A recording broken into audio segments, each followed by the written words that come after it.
오늘은 29절에서 33절 사이 말씀으로 하나님의 일을 믿으라, 하나님의 일을 선택하라, 하나님의 일을 생각하라, 이 세 가지 주제를 배우도록 하겠습니다. 하나님의 일을 믿으라, 하나님의 일을 생각하라, 하나님의 일을 선택하라. 본문 29절에서 예수님이 제자들에게 질문을 하십니다. 너희는 나를 누구라 하느냐? 베드로가 답을 하지요. 주는 그리스도이십니다. 그리스도, 이 말은 헬라 말입니다. 크리스토스라고 하죠. 히브리 말로는 메시아크라고 하는데 사전적 정의는 기름 부음 받은 자, 그러나 그 속뜻은 구원자의 의미가 담겨 있습니다.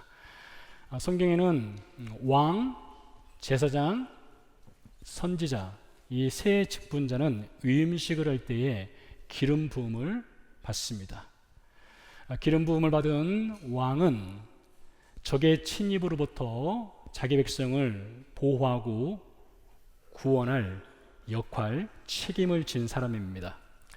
구약 성경에 보면 북이스라엘에 19명의 왕이 있었고 남유다에 20명의 왕이 있었습니다.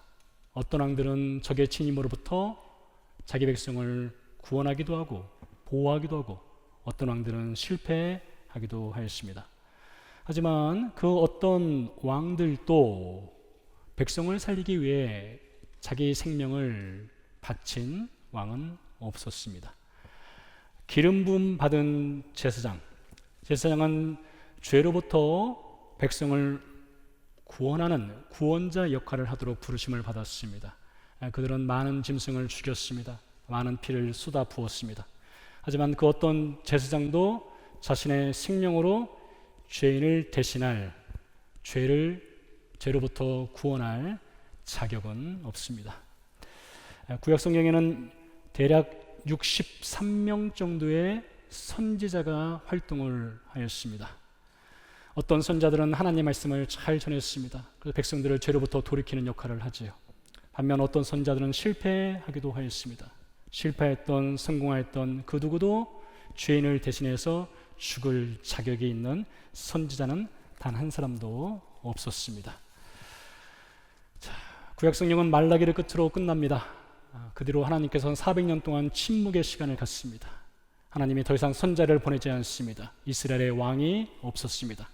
성전에서는 제사는 드렸지만 제사함이 없는, 제사함을 줄 수 없는 제사뿐이었습니다. 그러던 어느 날 베들레헴 짐승의 밥통에서 한 아이가 탄생하였습니다. 마태복음 1장 21절 말씀에 보니까 그 아기의 이름을 가리켜서 예수라고 불렀습니다. 그 뜻은 자기 백성을 그들의 죄에서 구원할 자 뜻을 갖고 있다 했습니다. 예수라는 뜻은 구원자, 이것인 것이죠. 동방에서 박사들이 베들레헴을 찾아왔습니다. 그들의 손에는 세 가지 예물이 들려 있었습니다. 황금, 유향, 모략입니다. 황금은 왕을 상징합니다. 유향은 제사장을 상징합니다. 모략은 죽음을 상징합니다. 왜 동방박사들은 죽음을 상징하는 모략을 아기 예수께 바쳤을까요? 모략은 장차 예수님의 죽음을 미리 보여주는 하나의 사인이었습니다. 누구를 위한 죽음입니까? 예수, 그 이름 그대로 죄인을 위한 죽음이죠. 그 죽음의 표시로 모략을 동방박사들이 예수께 바친 거예요. 이렇게 갓난아기 때 예수님은 죽음의 상징인 모략을 선물로 받았습니다. 그리고 오늘 예수님께서는 빌립보 가이사랴에 가셔서 죄인을 위한 당신의 죽음을 알리는 십자가의 출정식을 행하게 됩니다. 그 말씀이 31절에 기록되어 있어요. 인자가, 예수님이죠, 많은 고난을 받고 장로들과 대제사장들과 서기관들에게 죽임을 당하고 사흘 만에 살아나야 할 것을 비로소 그들에게 가르치시되 무엇입니까? 처음으로 예수님께서 십자가 죽음을 제자들에게 예고하신 것입니다. 자, 그러자 베드로가 예수님을 붙잡았습니다. 그리고 항변하였습니다. 항변하였다는 말은 그런 말 하지 마세요 라고 화를 내는 듯한 말을 하였다는 것입니다. 베드로와 제자들은 그리스도 구원자 예수님이 왜 고난당해야 하는지, 왜 그분이 십자가에서 죽어야만 하는지 아직 그들은 알지 못합니다. 이해할 수가 없는 거예요. 나의 사랑하는 랍비, 나의 선생입니다. 나의 그리스도예요. 나의 구원자예요. 나의 예수님이십니다. 그분이 저주받은 십자가의 죽음을 당한다니 그런 일은 있을 수 없죠. 그래서 그들은 항변한 것입니다. 예수님을 붙잡은 거예요. 제자들 입장에서는 당연한 것입니다.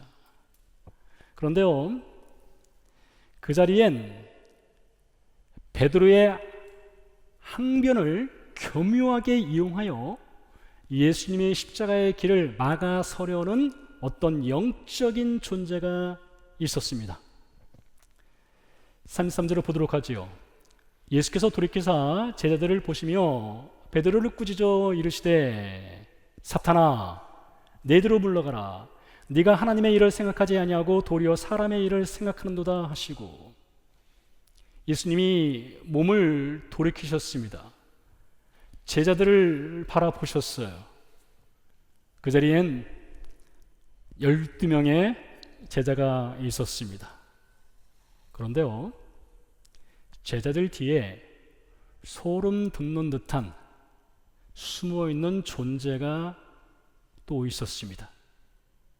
바로 사탄입니다. 사탄을 숫자로 계산한다면 제자들 포함해서 13명이 예수님을 붙잡고 십자가의 길을 걸어가지 말라고 항변을 하고 있는 장면입니다. 예수님께서 곧바로 베드로를 꾸짖으시죠. 사탄아 내 뒤로 물러가라. 만일 예수님이 베드로를 꾸짖는다면 베드로야 지금 무슨 말 하는 거냐 라고 해야 맞겠지만, 예수님은 베드로와 제자들 뒤에 숨어 있는 사탄을 보신 것입니다. 그리고 사탄에게 명하신 거예요. 내 뒤로 물러가라. 그러니 예수님은 그 눈이 베드로를 향하고 있지만 베드로 마음과 베드로의 생각과 베드로의 입술을 통해서 십자가의 길을 막아서려는 사탄을 대적하신 것입니다. 여러분, 때때로 사탄은 사람의 마음과 생각 그리고 입술의 말을 사로잡는 그런 일들을 하곤 합니다. 대표적인 경우가 요한복음 13장에 있습니다. 거기에 보면 사탄이 가룟 유다의 마음에 예수님을 팔 생각을 집어넣었다라고 되어 있어요. 사탄에게 마음을 빼앗긴 유다는 사탄의 종이 되어서 예수님의 팔 생각을 품게 되고 그것을 실천하게 됩니다. 죄를 범하게 되지요. 유다는 사탄에게 마음을 완전히 빼앗겨 버리게 되는 것입니다. 제가 지금 사탄에게 유다가 마음을 빼앗겼다, 혹은 사탄이 유다의 마음을 빼앗았다 이렇게 말씀드렸지만, 엄밀히 말하면 사람이 마음의 문을 열고 사탄이 주는 생각을 받아들이는 태도, 결정, 선택, 이것은 사람이 하는 것입니다. 사탄이 억지로 들어오지는 않는다는 것이에요. 한 가지 예를 볼까요? 창세기 4장에서 그 예를 찾아볼 수 있습니다. 창세기 4장 이야기, 유명한 이야기죠. 형 가인과 동생 아벨이 하나님께 제사를 드렸습니다. 하나님께서 아벨의 제사, 동생의 제사는 받으셨으나 형 가인의 제사는 받지 않으셨습니다. 그러자 가인이 화가 났습니다. 하나님은 가인의 분노로 인해서 그가 동생을 죽일 수 있다는 것을 아셨고 찾아오셔서 가인에게 경고를 하십니다. 죄가 문 밖에 엎드려 있으나 너는 죄를 다스리라, 죄를 다스리라 이렇게 말씀하셨어요. 그 말은 네가 죄를 안 질 수 있도록 네 마음을 잘 붙잡아라 이것이죠. 자, 동생 아벨을 죽이라는 죄의 유혹이 문 밖에서 가인의 마음 문을 열심히 노크하고 있습니다. 두드리고 있어요. 가인은 자신의 마음의 문에 열쇠를 손에 들고 있습니다. 그가 마음의 문을 열면 죄는 들어올 것이고 죄의 유혹은 가인의 귀에 속삭일 것입니다. 큼지막한 돌을 들어라, 동생의 머리를 돌로 내려쳐라, 분노를 쏟아내라. 신명기 30장 19절 20절 사이에 말씀해 보니까 이런 말씀이 기록되어 있습니다. 하나님 말씀하시는 거예요. 내가 생명과 사망과 복과 저주를 네 앞에 두었다. 너는 살기 위하여 생명을 선택하라. 여호와를 사랑하라. 말씀을 청종하라. 그를 의지하라. 그는 내 생명이다. 네가 선택하라. 이렇게 말씀하셨어요. 가인은요, 하나님의 경고를 듣고 죄의 유혹을 뿌리칠 수 있는 선택과 죄에게 마음을 내주고 형제 살인을 하는 선택, 이 둘 중 하나를 선택할 자유가 있었습니다. 선택은 자유입니다. 하지만 선택과 행동에는 반드시 책임이 따르게 돼 있죠. 과식, 폭식, 야식을 하면서 건강을 유지하겠다? 그런 일은 있을 수 없죠. 과식하고 폭식하고 야식하면 그 결과로 건강을 해치는 것입니다. 가인은 죄에게 마음을 내주는 태도와 결정과 선택을 한 것입니다. 그리고 그 결과 인류 최초의 형제 살인자라는 중골시를 받게 되었습니다. 사탄은 말입니다, 공격 대상을 가리지 않고 합니다. 한 예로 사탄은 예수님도 공격했다는 것 여러분 아실 겁니다. 예수님이 공생애를 시작하기 전에 40일 동안 금식을 하셨습니다. 금식 기도를 마친 날 찾아온 손님이 있었죠. 바로 사탄이었습니다. 사탄은 예수님을 시험합니다. 보기 좋게 패합니다. 근데 누가복음 4장 13절 말씀해 보니까 이렇게 기록되어 있어요. 마귀가 모든 시험을 다 한 후에, 즉 예수님의 시험을 다 한 후에 얼마 동안 떠나니라 했습니다. 사탄이 예수님을 시험한 뒤에 떠났습니다. 영원히요? 아니죠. 얼마 동안입니다. 사탄은 예수님 주변을 어슬렁 돌아다니다가 그리고 시험할 기회를 찾고 있다가 오늘은 베드로의 마음과 생각과 입을 통해서 예수님의 십자가의 길을 막아서려는 시험을 한 것입니다. 예수님의 제자 베드로는 그 시험에 넘어졌습니다. 가룟 유다는 사탄의 시험에 빠져서 스스로 영혼을 파괴하는 그 길을 걸어가기도 하였습니다. 에베소서 4장 27절 말씀에 보니까 바울이 이렇게 말합니다. 마귀에게 틈을 주지 말아야 했습니다. 여러분, 이 틈이란 말이 헬라 말로 토포스인데 그 뜻은 장소, 마음의 장소를 내주지 말라는 것이에요. 또 다른 말은 opportunity, 기회를 주지 말라는 것입니다. 사람이 기회를 주면 마귀는 들어오게 된다는 거예요. 사탄은 들어오게 된다는 것입니다. 유혹한다는 것이에요. 에베소 6장 10절 말씀에 보니까 사탄을 대적하라 이렇게 말을 하고 있고, 베드로전서 5장 8절 말씀 이하에 보니까 근신하라, 깨어라, 믿음을 굳건하게 하여 사탄을 대적하라 라고 베드로가 또한 말을 하고 있습니다. 규모가 좀 큰 교회들 신자들이 가장 많이 시험 드는 장소가 몇 군데 있습니다. 예배당에서는 시험 들 틈이 별로 없습니다. 예배를 마치고 나가서 엘리베이터를 탈 때, 주차장에 가서 차를 타려 할 때, 혹은 식당에서 줄을 설 때, 그때 시험에 잘 듭니다.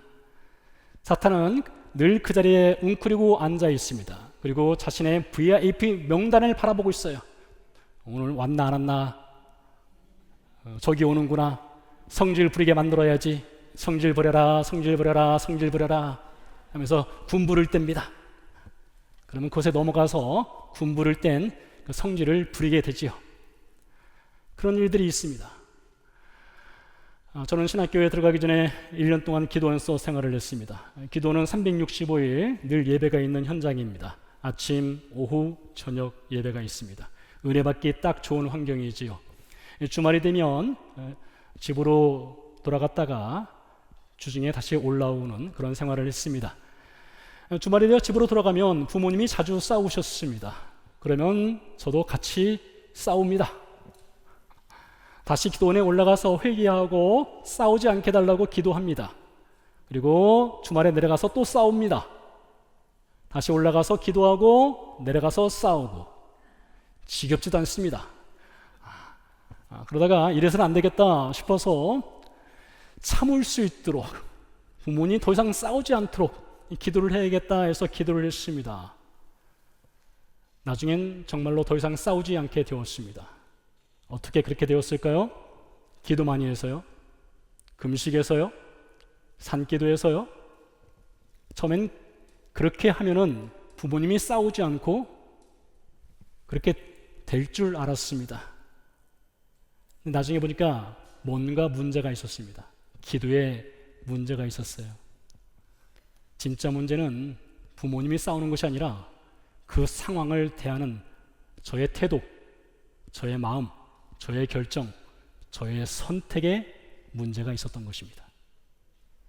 비가 내리는데 비 오지 않게 해주세요 라고 기도할 필요가 있을 때가 있어요. 근데 비가 내리는데 비를 맞을지 우산을 쓸지 그것을 잘 결정할 수 있는 지혜를 주세요 라고 기도하는 것이 훨씬 더 유익합니다. 나를 시험 들게 하는 사람이 있습니다. 그래서 그 사람을 변화시켜 달라고 금식하고 산기도하고 열심히 기도해 보십시오. 여러분, 그 기도가 필요할 때가 있을 수 있어요.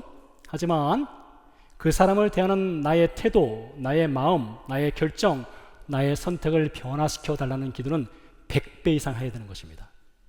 한 번 기도하면 나의 변화를 위해서는 100번 기도하기. 그게 더 필요한 거예요. 자, 오늘 예수님께서 십자가의 출정식을 갖는 현장에서 베드로는 예수님을 붙잡았습니다. 항변했습니다. 그리고 그 틈을 노려서 사탄은 예수님의 십자가의 길을 막아서려 하였습니다. 교활한 속내를 드러낸 현장이었습니다. 이런 상황을 통해서 예수님은 제자들에게 하나님의 일을 믿으라, 하나님의 일을 생각하라, 하나님의 일을 선택하라, 이 세 가지 말씀을 가르치시게 됩니다. 33절 말씀을 다시 보도록 하겠습니다. 이렇게 말하고 있어요. 네가 하나님의 일을 생각하지 아니하고 도리어 사람의 일을 생각하는도다. 예수님이 말씀하시는 하나님의 일은 무엇이고 사람의 일은 또 무엇일까요? 본문 이 컨텍스트를 보게 되면 사람의 일이라고 하는 것은 고난과 십자가를 피하는 것입니다. 십자가 없는 영광을 구하는 것이에요. 고난에 씨를 뿌리지 않고 어떤 영광스러운 열매를 얻겠다고 하는 것이 사람의 일로 해석할 수 있습니다. 반면 하나님의 일은 고난과 십자가의 죽음을 선택하는 것입니다. 자, 이 두 가지 선택이 예수님 앞에 있는 것입니다. 사람의 일과 하나님의 일. 이 두 선택 중에서 예수님은 하나님의 일인 십자가를 선택하기로 결정하신 것입니다. 잠시 구약성경으로 가보도록 하겠습니다. 구약성경은 창세기부터 말라기까지 39권입니다. 페이지 수가 1300페이지가 넘습니다. 상당한 분량이지요. 구약성경에서 우리가 하나님이 행하신 일을 찾아본다면 어떤 것들이 있을까요? 예를 들면 하나님이 세상을 창조하신 일이 있지요. 하나님이 죄악된 세상을 심판하신 일도 있습니다. 하나님이 아브라함에게 자식을 주는 일도 행하셨습니다. 하나님이 베들레헴 목동이었던 다윗에게 왕관을 씌워주는 그런 일도 행하시지요. 이 외에도 1300페이지가 넘는 구약성경 전체에서 얼마나 많은 하나님의 일이 있겠습니까? 많은 일들이 있어요. 그런데요, 그 많은 일 가운데 하나님이 행하시는 일의 최고봉이 하나 있습니다. 최고봉, 그 어떤 것과도 비교할 수 없는 최고봉입니다. 여러분, 성경 창세기부터 말라기 사이에 있는 그 최고봉이 적혀 있는 한 챕터가 있어요. 어딜까요? 그것은 성경 이사야서 53장입니다. 이사야서 53장. 복음 중에 복음이죠. 구약 성경의 요한복음 3장 16절이죠. 예수님의 탄생과 죄인을 위한 죽음과 예수님의 부활에 대해서, 예수님의 전생의 그 엑기스를 다 뽑아서 이사야서 53장에 다 담아 놓았습니다. 그래서 이사야서 53장이야말로 하나님이 행하신 많은 일 가운데 최고봉의 일이에요. 이사야서 53장 그 내용 중에서 5절 6절 말씀을 읽어드리도록 하겠습니다. 그가 찔림은, 여기서 그는 예수님을 가리킵니다. 우리의 허물 때문이요 그가 상함은 우리의 죄악 때문이라. 그가 징계를 받음으로 우리는 평화를 누리고 그가 채찍이 맞음으로 우리는 나음을 받았도다.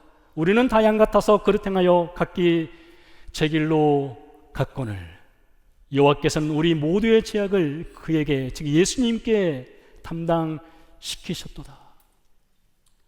여러분, 하나님이 행하시는 일, 하나님의 일이 무엇입니까? 하나님의 일은 그 아들 예수께서 세상에 오셔서 우리 죄를 짊어지시고 십자가에서 죽는 일, 그것이 하나님이 행하시고자 하시는 일의 최고봉, 가장 거룩하고 가장 영광스러운 일인 거예요. 그리고 오늘 예수님은 그 하나님의 일을 행하시기 위해서 가이사라 빌립보 혹은 빌립보 가이사랴에서 십자가를 향한 출정식을 행하시는 것입니다. 이러한 하나님의 일, 십자가를 향한 하나님의 일은 베드로가 막을 수 있는 것이 아닙니다. 그 어떤 제자들이 막을 수 있는 것이 아니에요. 사탄조차도 그 길은 막을 수가 없습니다. 왜요? 그 일은 하나님의 일이기 때문에 그래요. 하나님의 일을 과연 감히 누가 막을 수 있겠습니까? 이제 우리 신자들이 행해야 할 하나님의 일이 무엇인가를 알아보도록 하겠습니다. 요한복음 6장에 보면 500여로 예수님이 5,000명을 먹이시는 기적을 행하십니다. 사람들이 기적의 떡을 맛본 후에 다음날 예수님을 찾아오게 되죠. 예수님을 억지로 붙잡아서 떡을 주는 왕을 삼으려 했습니다. 예수님께서 그들에게 말씀하십니다. 너희가 썩어질 양식을 위해 일하지 말고 썩지 않을 양식을 위해 일하라 하셨어요. 그 말을 들은 유대인들이 예수님께 질문을 던집니다. 요한복음 6장 28절 말씀에 보니까 그들이 묻되 우리가 어떻게 하여야 하나님의 일을 하오리까? 무엇이 과연 하나님의 일입니까? 라고 질문을 던졌어요. 사람들이 행해야 할 하나님의 일 무엇입니까? 우리가 행해야 할 하나님의 일 무엇입니까? 예수님이 그에 대한 답을 요한복음 6장 29절에서 이렇게 말씀하십니다. 예수께서 대답하여 이르시되 하나님께서 보내신 일을 믿는 것이 하나님의 일이니라. 사랑하는 성도 여러분, 여기 신자들이 행해야 할 하나님의 일이 있습니다. 그 일은 무엇입니까? 하나님이 보내신 일을 믿는 것입니다. 하나님이 보내신 이 예수께서 세상에 오셔서 하신 일을 믿는 거예요. 그분이 세상에 구원자로 오셨다는 것을 믿는 거예요. 그분이 십자가에서 죽으셨다는 것을 믿는 거예요. 누구를 위해서요? 나를 위해서요? 우리를 위해서요? 무엇 때문에? 죄 때문에요. 이것이 신자가 해야 할 하나님의 일이라는 것이에요. 믿는 것이 하나님의 일입니다. 또 우리는 하나님의 일을 생각하는 신자가 되어야 합니다. 오늘 예수님이 빌립보 가이사랴에서 십자가를 향한 출정식을 가지셨어요. 그리고 이어지는 마가복음 8장 이후부터 예수님은 십자가 죽음을 향한 길을 걸으면서 십자가를 묵상하고 십자가를 생각하고 그 길을 향해 걸어갑니다. 마가복음 9장 9절에서 예수님이 십자가 죽음을 다시 말씀하셔요. 마가복음 9장 31절에서 십자가 죽음을 다시 말씀하셔요. 마가복음 10장 33절에서 나는 십자가에서 죽을 것이다 말씀하셔요. 마가복음 10장 45절에서 인자는 많은 자를 위해서 죽을 것이다 말씀하셔요. 십자가를 지기 전날인 예수님은 요한복음 17장에서 이렇게 또 말씀하셨습니다. 아버지, 드디어 아버지를 영광스럽게 할 때가 왔습니다. 아버지, 아들인 제가 영광을 받을 때가 왔습니다. 여러분, 그 영광의 때가 무엇인지 아십니까? 하나님 아버지를 영화롭게 하는 그때가 무엇인지 아십니까? 바로 십자가 죽음인 거예요. 그런 여러분, 마가복음 8장 오늘 십자가 출정식을 가진 이후부터 예수님은 십자가를 생각하고 십자가를 묵상하고 십자가를 말하고 십자가의 길을 걸어가셨어요. 그분은 앉으나 서나 십자가 생각뿐이었어요. 근데 여러분, 우리가 살고 있는 세상, 우리가 살아가고 있는 세상을 보십시오. 우리의 삶을 보십시오. 오늘날 현대사회는요, 생각하지 않는 사람 되기에 최적화된 문화 환경 가운데 우리가 살아가고 있습니다. 한 가지 예로 짧은 동영상 플랫폼인 쇼츠를 생각해 보시기 바랍니다. 처음에는 15초짜리 만들었다가 요즘은 60초, 그 이상 또 나오는 것 같아요. 여러분, 쇼츠를 오래 접하다 보면 영상 시간 시청이 조금 길어지는 것에 대해서는 인내심이 짧아져서 시청을 할 수가 없습니다. 인내심이 짧아지면요, 생각의 길이가 짧아지게 됩니다. 생각의 길이가 짧아지게 되면 생각을 잃어버리게 됩니다. 스마트폰이 정말 스마트해서 우리의 생각을 스마트하게 해줄 수 있을까요? 그렇지 않습니다. 오히려 스마트폰은 너는 생각하지 마, 당신은 생각하지 마, 내가 다 알아서 너의 생각을 대신해 줄게, 네가 알고 싶은 거 내가 다 알려주마 라고 말하면서 컨텐츠를 우리에게 먹이로 제공해 주고 있습니다. 그래서 생각이 짧아지고 인내심이 짧아지고 생각을 잃어버리게 되지요. 이런 상상을 해보시기 바랍니다. 자, 여기 울타리가 있다고 생각해 보세요. 그리고 그 안에 가축이 있습니다. 가축은요, 울타리를 볼 때 이 울타리는 가축에게 안전한 보호막입니다. 때가 되면 주인이 먹이를 던져줍니다. 가축은 안전한 보호막인 울타리 안에서 주인이 던져주는 먹이를 먹고 살이 찝니다. 때가 되면 먹거리가 됩니다.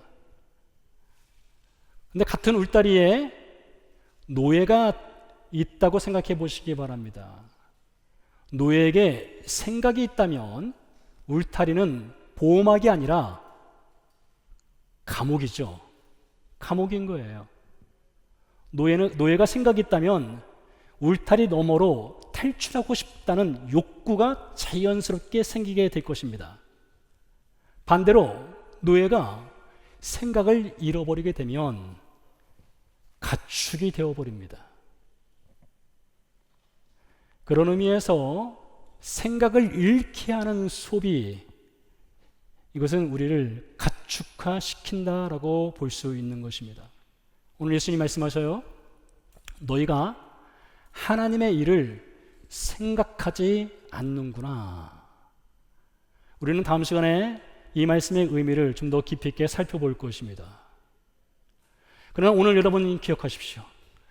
신자가 하나님을 믿게 되면 그 뒤로는 하나님의 일이 무엇인가에 대해서 깊이 생각하고 묵상하고 땀 흘리고 배우는 노력이 반드시 필요합니다. 예수님 믿는 것이 무엇인가? 나의 생활 속에서 하나님의 뜻대로 산다는 것이 무엇인가? 무엇인가를 배워가는 땀 흘림의 시간이 반드시 필요합니다. 다른 건 몰라도 여러분, 생각과 묵상의 부자가 되어야 하는 거예요. 생각과 묵상의 부자가 되어야 합니다.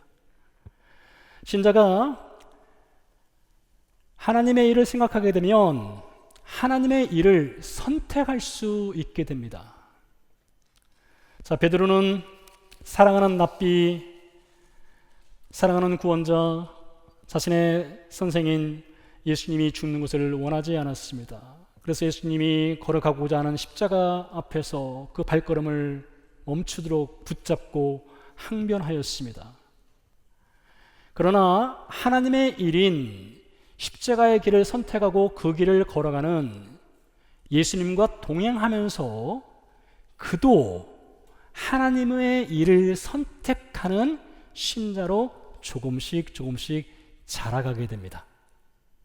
그리고 훗날 죽기 전에, 순교하기 전에 그가 쓴 두 편의 편지, 베드로전서와 베드로후서, 그 중에서 베드로전서 2장 24절 25절에서 베드로는 이렇게 고백하고 있어요. 친히 나무에 달려 그 몸으로 우리 죄를 담당하셨으니 이는 우리로 죄에 대하여 죽고 의에 대하여 살게 하려 하심이라. 자, 이 다음 말씀을 잘 들어보세요. 이 다음 말씀은 구약 성경에서 하나님이 행하신 일의 최고봉, 어디라고요? 이사야서 53장 말씀. 그 말씀을 베드로가 어떻게 이해하고 어떻게 말하는지 들어보세요. 그가 채찍에 맞음으로 너희가 나음을 얻었나니 너희가 전에는 양과 같이 길을 잃었더니 이제는 너희 영혼의 목자와 감독 되신 이에게 돌아왔느니라. 빌립보 가이사랴의 베드로는 예수님이 왜 십자가를 져야 하는지, 왜 그분이 고난 받아야 되는지, 왜 그분이 죽어야 하는지 이해하지 못했습니다. 그러나 그가 예수님과 함께 걸어가면서, 동행하면서, 십자가를 생각하면서 알게 되었어요. 이사야서 53장의 그 의미가 무엇인지를요. 하나님의 행하신 일, 하나님의 일, 십자가의 죽음이 자신을 구원한다는 것을 알게 된 겁니다. 베드로는요, 예수님이 십자가에서 죽는 그 죽음을 통해서 자신과 다른 제자들과 우리를 구원할 수 있게 된다는 것을 믿게 되었습니다. 베드로는요, 그 십자가의 길을 걸어가는 예수님과 함께 그 길을 동행하면서 생각하였습니다. 묵상하였습니다. 배웠습니다. 깨달았습니다. 십자가의 길은 반드시 걸어가야 된다. 베드로는요, 그 마지막 자리에 영광스러운 선택을 하였습니다. 가장 영광스러운 죽음의 선택 무엇입니까? 예수님이 말씀하신 대로 거꾸로 십자가에 매달려 죽는, 순교하는 영광스러운 존귀한 선택을 베드로가 하게 되었어요. 우상의 도시 빌립보 가이사랴, 겉보기에는 헐몬산의 풍요로운 물과 풍부한 곡식, 사람들이 살기 좋은 땅, 그 도시였습니다. 하지만 그 도시에서 삶을 살아가는 사람들은 그 도시에서 삶의 뿌리를 내리고 태어나고 우상 숭배를 하다가 죽고 게이트 오브 하데스, 지옥으로 들어가는 인생의 도시였습니다. 온 천하를 칼로 지배했던 바벨론 왕 느부갓네살도, 인생의 심오한 지혜를 깨달았던 그리스의 철학자들도, 누가복음 12장에 등장하는 돈 많은 부자도, 누가복음 16장에 등장하는 매일 쾌락을 즐겼던 부자도, 성전에 올라가서 자기 의로움을 자랑했던 바리새인도, 그 어떤 인생도 죽음을 피하지 못합니다. 우리도 마찬가지죠. 죽음 이후에 마주서야 하는 자리는 게이트 오브 하데스였습니다. 지옥으로 들어가는 관문, 여기 들어오는 자 모든 희망을 버려라. 예수 그리스도의 십자가의 죽음은 여기 들어오는 자 모든 희망을 버려라, 그 간판을 떼어내고, 아니다, 십자가를 통하면 삶의 소망이 있다, 그 소망을 주는 위대한 일을 행하는 그 십자가 죽음이었던 거예요. 신자는요, 하나님의 위대한 일, 하나님의 일의 최고봉, 그 십자가 죽음을 위해 보냄받은 예수 그리스도, 그분을 믿습니다. 신자는 예수 믿는 것이 무엇인가, 신자로 사는 것이 무엇인가를 깊이 생각합니다. 깊이 고민합니다. 질문을 던집니다. 배워나갑니다. 그리고 신자는 하나님의 일을 선택합니다. 하나님의 영광스러운 일을 선택합니다. 우리는 다음 시간에 누구든지 나를 따라오려거든 자기를 부인하고 자기 십자가를 지고 나를 따르라, 이 말씀을 배우게 될 것입니다. 여러분, 한 주간 동안 고민하십시오. 한 주간 동안 생각하십시오. 자기를 부인한다는 것이 무엇인가? 자기 십자가를 진다는 것이 과연 나에게는 어떤 의미가 있는 것인가? 고민하십시오. 생각하십시오. 질문을 던지십시오. 묵상하십시오. 함께 기도하도록 하겠습니다.